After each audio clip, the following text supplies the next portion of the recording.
क्या आप जानते हैं कि जब आपको शदीद भूख लगती है तो आपकी बॉडी एक खौफनाक काम करती है। आपका जिस्म खुद अपने आप को खाना शुरू कर देता है। सुनने में ये डरावना लगता है ना? लेकिन इसी खौफनाक अमल को दरियाफ्त करने पर 2016 में जापानी साइंसदान को नोबेल प्राइज मिला। इस प्रोसेस को ऑटोफेजी कहते हैं। ऑटो का मतलब खुद और फेजी का मतलब खाना। जब हम भूखे रहते हैं तो हमारे हेल्दी सेल्स जिस्म के अंदर मौजूद कैंसर ज़दा और बीमार सेल्स को खाकर सफाई कर देते हैं। ये बिल्कुल वैसा ही है जैसे आप अपनी गाड़ी की सर्विस करवाते हैं ताकि वो नई जैसी हो जाए।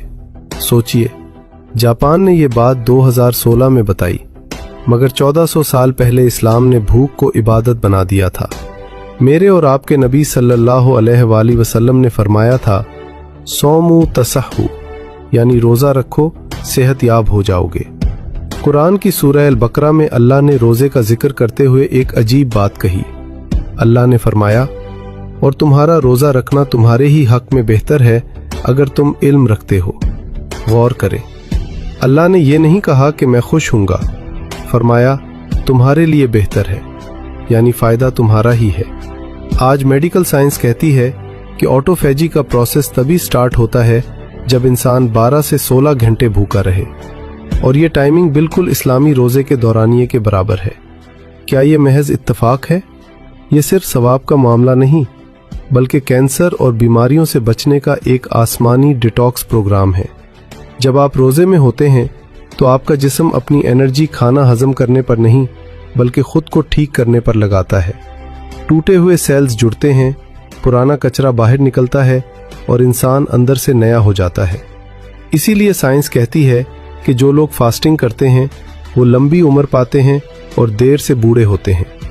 जिस हुक्म को हम बोझ समझते थे वो दरअसल अल्लाह की रहमत थी हमारी हेल्थ के लिए।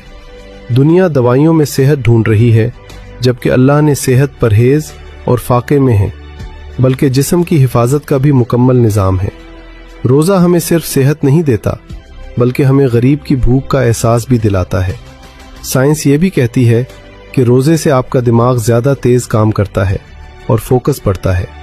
शायद यही वजह थी कि मुसलमानों ने अपनी सबसे बड़ी जंगें जैसे ग़ज़वा बदर रमज़ान के महीने में जीतें। ये अल्लाह का नुस्खा है जिसमें कोई साइड इफ़ेक्ट नहीं। आज से अपनी भूख को दुश्मन न समझे, बल्कि उसे अपना डॉक्टर समझे। मगरिब आज इंटरमिटेंट फास्टिंग के नाम पर उसे अपना रहा है, और हम मुसलमान 1400 साल से इस नेमत से माला माल है। इस बेहतरीन निज़ाम पर अपने रब का शुक्र अदा करें और कहें सुभान